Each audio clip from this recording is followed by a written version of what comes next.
You know exactly what you need to do, but you just can't get yourself to do it. Hours pass, days slip away, and that task stays untouched. But what if I told you the problem isn't your motivation, it's your mindset? In a few minutes, I'll show you a simple shift that forces you into action even when you don't feel like it. Because if you don't change this now, you'll keep watching your potential slip through your fingers. How long will you let fear paralyze you? When will you stop letting the flames of doubt burn through the canvas of your dreams? Are you aware that each moment you hesitate, each minute you think, "Not yet," tears a shred off your chances for success? Today we're diving deep into the truths you avoid, the lies you tell yourself, and the fears that dominate your decisions. Get ready, because I'm about to reveal how embracing the discomfort of action can transform your life, shattering the illusion that comfort brings progress. If you appreciate what we're doing here, hitting that subscribe button is a simple, free favor that really helps us out.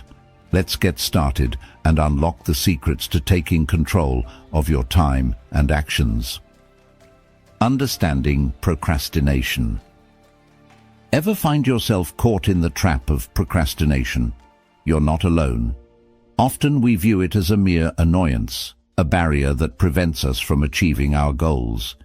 Yet procrastination is not just about laziness or a lack of motivation. At its core, it's a complex dance with our inner fears: fear of failure, fear of judgment, and fear of not being perfect. It's our mind's way of shielding us from potential pain and discomfort, wrapping us in a false sense of security that comes from not doing. Now, you might wonder, why do we fear these things? Western philosophy and psychology offer some insights. Carl Jung once said, "What you resist not only persists, but will grow in size." This is precisely what happens with procrastination. The more we avoid our tasks, the larger and more insurmountable they seem to grow in our minds. This avoidance becomes a breeding ground for anxiety and stress, feeding the very fears that caused us to procrastinate in the first place. Interestingly, the Stoics had a take on this too. They believed that the anticipation of events could often be more debilitating than the events themselves. Marcus Aurelius wrote in his Meditations, "If you are pained by any external thing, it is not this thing that disturbs you, but your own judgment about it. And it is in your power to wipe out this judgment now." This Stoic wisdom suggests that by changing our perceptions, we can overcome the inertia that procrastination breeds. It's not the task that's daunting, it's what we tell ourselves about the task that holds us back. So, how do we tackle this beast? First, we need to recognize procrastination for what it is: a defense mechanism that protects us from perceived harm. By understanding this, we can start to question the validity of our fears. Are we really in danger, or are we just afraid of being less than perfect? Most of the time, the worst-case scenario in our heads is far from reality. Next, it's crucial to break the cycle. Start small. The Stoics advocated for focusing on what's within our control and letting go of what isn't. Apply this by taking small, manageable steps towards your goal. This method reduces the overwhelming nature of tasks and minimizes the fear surrounding them. As you progress, your confidence grows, reducing the urge to procrastinate. Embrace the process of making mistakes. Remember, each error provides a chance to learn and grow. Embracing this can significantly lessen the fear of failure. As Jung also noted, the most terrifying thing is to accept oneself completely. By accepting our imperfections and vulnerabilities, we diminish their power over us and reduce the need to procrastinate. The 5-minute miracle. Have you ever heard of the 5-minute rule? It's a brilliantly simple yet profoundly effective strategy that can jumpstart your productivity and combat the paralysis often brought on by procrastination. The concept is straightforward. Choose a task, set a timer for just 5 minutes, and give that task all you've got until the timer goes off. Whether it's jotting down the first few lines of your new blog post, organizing a shelf, or starting the first slides of a presentation, just dive in. The beauty of this method lies in its simplicity and the psychological underpinnings that make it work. It taps into the low-commitment nature of 5 minutes, an unthreatening, almost negligible amount of time that even the greatest of procrastinators can agree to. But here's the secret sauce. Once you start, the momentum builds and stopping becomes the harder option.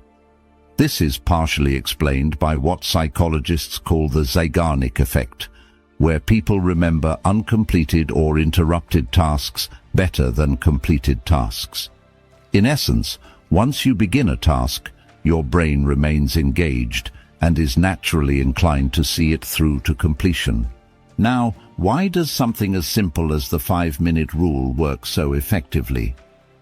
From a philosophical standpoint, it aligns well with Stoic principles, particularly those that focus on controlling what we can immediately and disregarding the rest.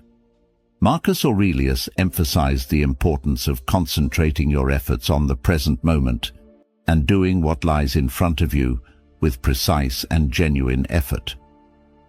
The 5-minute rule encapsulates this teaching by urging us to focus solely on the next 5 minutes of our lives, rather than getting overwhelmed by the entire scope of our responsibilities. Carl Jung also touched on concepts that resonate with the 5-minute rule when he discussed how starting small can lead to significant psychological rewards.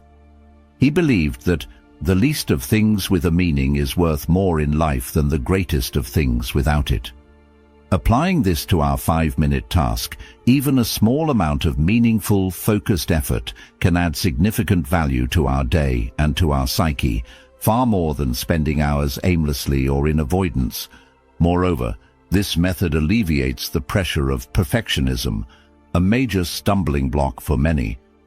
By committing to only 5 minutes, you're not setting up an intimidating goal of perfection, but rather a starter block from which you can build momentum. This approach echoes the psychological concept that getting started is often the hardest part. Once action is initiated, anxiety about the task often decreases, and the process begins to flow more naturally. For those who find themselves routinely stuck, feeling as if even the smallest tasks are insurmountable, the 5-minute rule can be a game changer. It's not just about tricking your brain into initiating a task. It's about fundamentally restructuring how you approach work and life. It transforms your outlook from one that dreads the start of any task to one that takes pleasure in the consistent and rewarding practice of beginning. Break it down. Diving into a large project can often feel like standing at the base of a towering mountain. The peak seems distant and the path upwards daunting. How do you conquer such a massive challenge? The key lies in breaking down the monumental into the manageable. This technique of dividing a huge project into smaller, more digestible parts isn't just a strategy for managing work. It's a profound life philosophy that has been echoed across various schools of thought, from Stoicism to modern psychology. The wisdom of Stoic philosophy, particularly from thinkers like Seneca, teaches us not to be overwhelmed by the apparent enormity of tasks. Seneca advised, "It is not that we have a short time to live, but that we waste a lot of it." This can be interpreted as a call to action to make efficient use of our time by focusing on the present and handling tasks as they come, one step at a time. This approach helps in reducing the anxiety that comes with the perceived immensity of tasks and shifts our focus to the current moment, aligning our efforts to the immediate, achievable steps. Psychologically, breaking tasks down helps mitigate the overload of cognitive resources that occurs when we consider a task in its entirety. This phenomenon is well documented in cognitive psychology, where manageable tasks are seen as less threatening, thereby increasing our likelihood of initiating action. Carl Jung once noted, "You are what you do, not what you say you'll do." By breaking a project into actionable steps, we move closer to being productive individuals defined by our actions rather than our intentions. For example, let's say you need to write a report. Staring at the task, "Write report," on your to-do list can be paralyzing. However, rewriting that task as "Select report topic by Tuesday, write 300 words on the introduction by Wednesday," transforms an overwhelming project into a series of small, manageable tasks. This method not only provides a clear roadmap towards completing the project, but also offers multiple opportunities for small victories along the way, which can significantly boost morale and motivation. Moreover, the process of breaking tasks down allows for more detailed planning, which in itself can be a motivator. According to the Zeigarnik effect in psychology, people remember uncompleted or interrupted tasks better than those they complete. When you break a project into parts and start completing these smaller segments, each completion gives you a psychological boost. It reduces the mental load of the unfinished project because you're continuously making progress, and that progress is visible. This approach also aligns with the agile methodology used in software development, which emphasizes iterative progress through small, incremental releases. By applying this to everyday tasks, you adopt a flexible, responsive approach to work. You learn quickly from small failures and adjust your next steps in real time, which is much more efficient than realizing a mistake after a lot of work on a large task. Each small task you complete builds momentum. As the ancient Chinese philosopher Laozi once said, "A journey of 1,000 miles begins with a single step." This proverb highlights the essence of tackling big projects by focusing on the small, immediate steps. These steps are like the individual brush strokes of a large painting. Each one might not seem like much by itself, but together they create a stunning masterpiece. Action precedes motivation. Have you ever sat around waiting for that spark of motivation to strike? Well, here's a revelation that might just change how you approach everything. Action precedes motivation. This means, quite simply, that the key to getting motivated is to start doing. It's an approach that flips conventional wisdom on its head, but stick with me here. This is a game changer. Traditionally, we're conditioned to think that motivation is the starting point for any meaningful action. You feel inspired, and then you act. However, waiting for motivation can be like waiting for a perfect day in a perpetually rainy climate. It might never come. Instead, by taking action, even in a small way, you initiate a cycle where motivation follows suit, fueled by the progress you're already making. This concept is backed by both psychological insights and philosophical wisdom. In psychology, there's a principle known as behavioral activation. It suggests that simply by doing something, you can elevate your mood and energy levels, thereby increasing your motivation to keep going. This aligns closely with the ideas of Carl Jung, who believed that you aren't what you say you'll do, you are what you do. In other words, action defines us more than intention does. Stoic philosophy also offers a strong foundation for this approach. The Stoics believed in focusing on what you can control and taking action, not being stalled by emotions or external circumstances. Marcus Aurelius famously said, "The impediment to action advances action. What stands in the way becomes the way." This means that the very act of overcoming obstacles through action can become a driver of further actions, turning barriers into bridges. But how does this play out in real life? Consider the times you've tackled a mundane task like cleaning your desk. Initially, you might not feel like doing it, but once you start, you gain momentum, and before you know it, you're organizing your entire workspace. The action itself creates the motivation to do more, turning a small task into a productive spree. Moreover, seeing the results of your actions provides a psychological boost. This is known as the progress principle. Even minor progress in meaningful activities can boost your emotions, perceptions, and motivation levels. As you see the fruits of your labor, no matter how minute, your brain releases dopamine, a neurotransmitter linked to pleasure and motivation, which propels you to continue pursuing those rewarding feelings. The lesson here is clear. Don't wait to get motivated. Instead, dive into action. Whether it's starting a new project, tackling a challenging task, or pursuing a long-term goal, the act of beginning can transform your mental and emotional state. You move from a state of inertia to one of dynamism, where each step forward makes the next step easier. To implement this, start with something small. The smaller the action, the lower the barrier to entry. Once you've taken the initial step, the subsequent steps become less daunting, creating a positive feedback loop of action and motivation. Visualize success. Let's talk about a technique that might seem like it's straight out of a motivational seminar, but is actually grounded in both ancient wisdom and modern psychology.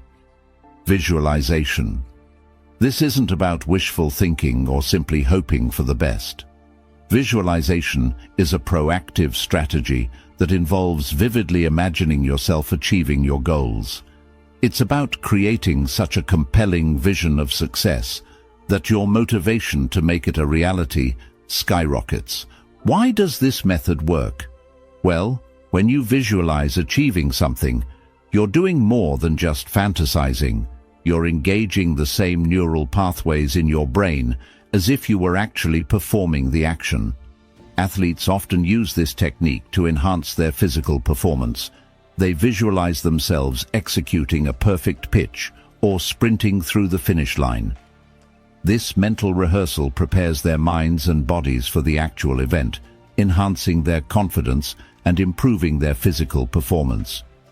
But it's not just athletes who can benefit from this. You can use visualization to prepare for any task. By spending a few minutes each day picturing yourself successfully completing your projects or reaching your goals, you effectively lay down a blueprint in your mind. This process was echoed by Carl Jung, who believed that what you resist persists in your unconscious, meaning that whatever you focus on grows in your psyche.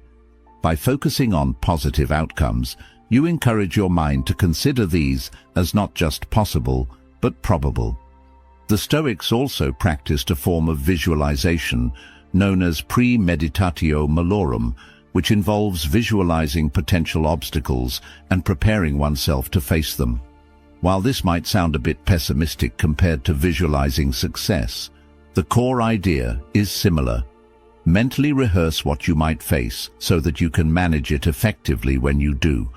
For our purposes, visualizing success combines the Stoic practice of rehearsal with a focus on positive outcomes, strengthening your mental resilience and readiness.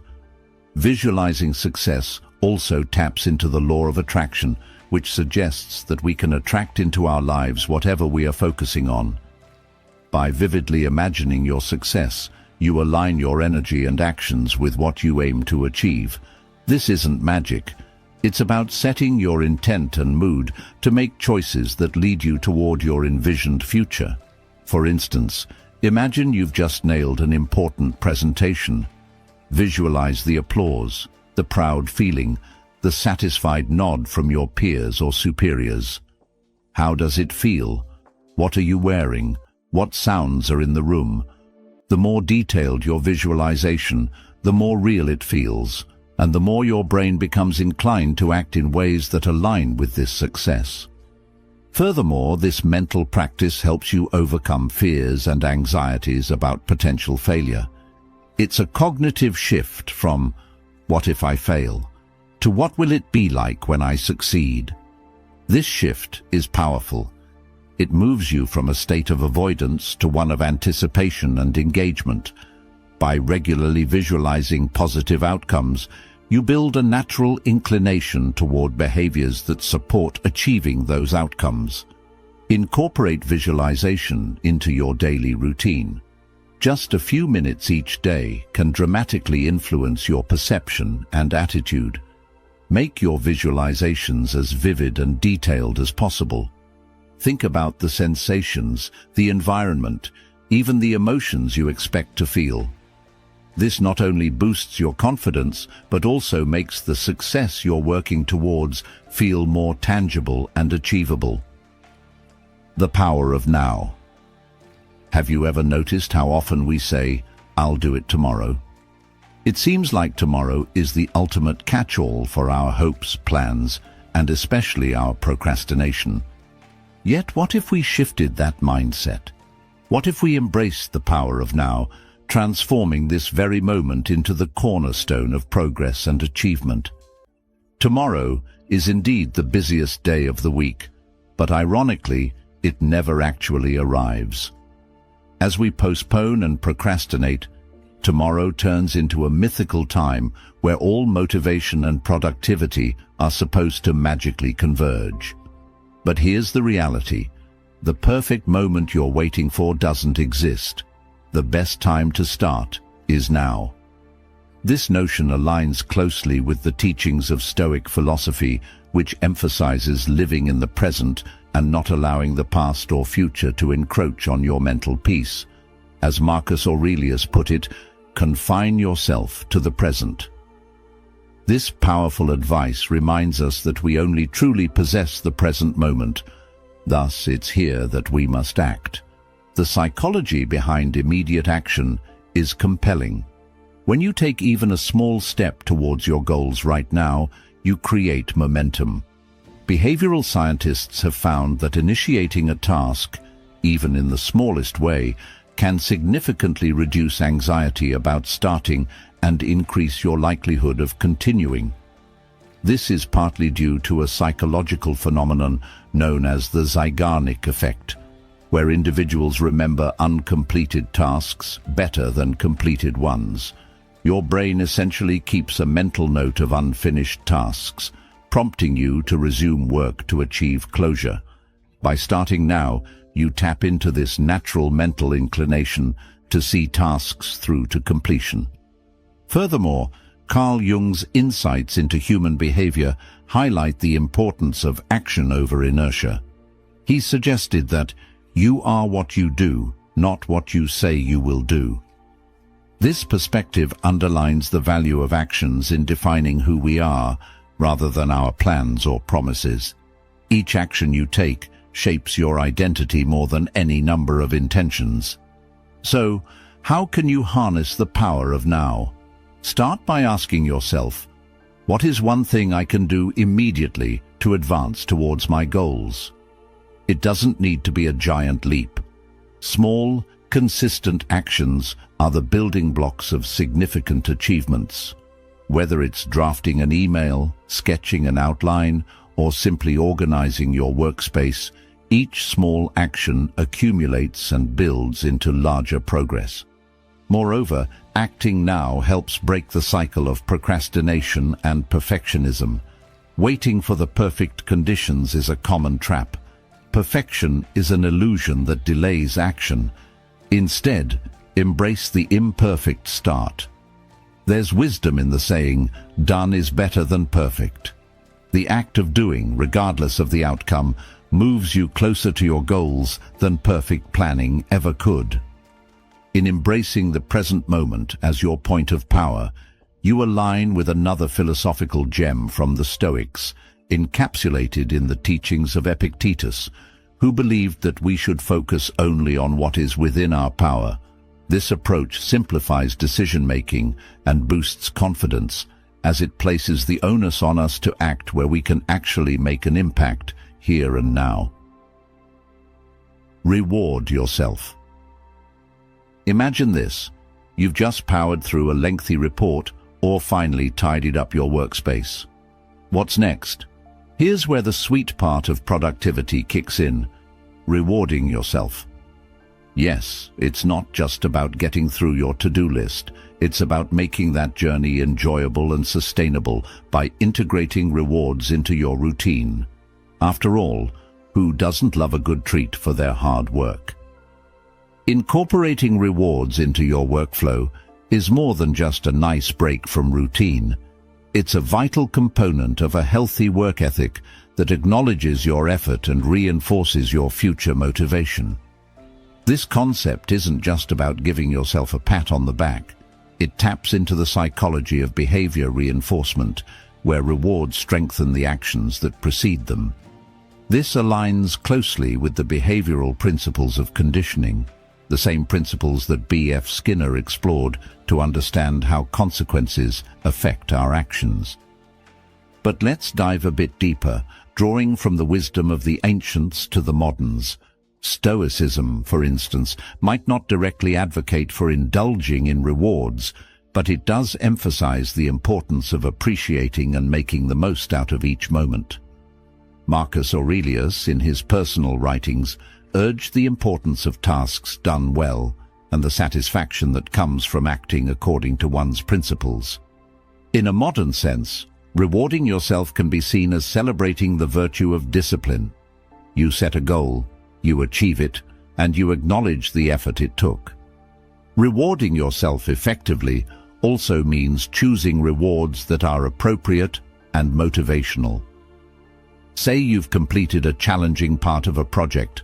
Taking a coffee break or treating yourself to an episode of your favorite show not only offers a moment of relaxation, but also creates a positive association with completing a task. This association can be crucial for long-term productivity, making it more likely that you'll tackle your next challenge with enthusiasm. Moreover, Carl Jung's exploration of the psyche sheds light on why rewards can be so satisfying. He believed that acknowledging all aspects of our experiences, including celebrating our successes, contributes to a more holistic sense of self. By rewarding ourselves, we are not only motivating future action, but are also affirming our worth and our abilities, fostering a healthy psychological state that recognizes and values our efforts. Additionally, rewards help break up the monotony of continuous work, which can be crucial for maintaining high levels of creativity and productivity. They provide something to look forward to, making the slog through more tedious tasks a bit more bearable. Think of it as creating a rhythm in your workflow, where periods of focused effort are interspersed with moments of genuine leisure, enhancing your overall efficiency. However, it's important to strike the right balance. The key is to ensure that rewards do not become a form of procrastination in themselves. They should serve as a finish line that spurs you on, not distractions that pull you from the path. This is where self-discipline comes in, a trait much lauded in both Stoic teachings and modern psychological practices. It's about controlling your impulses so that the reward follows the effort, not the other way around. And there you have it, a simple yet effective way to make your productivity not just sustainable, but enjoyable. Remember, every task you complete is a step towards your greater goals, and every reward is a celebration of your dedication. Now don't forget to check out one of the suggested videos on your screen to continue your journey with us. Dive deeper, learn more, and stay inspired. Thank you for joining us here at Stoic Journal. Keep moving forward, keep striving, and keep celebrating your wins, no matter how small.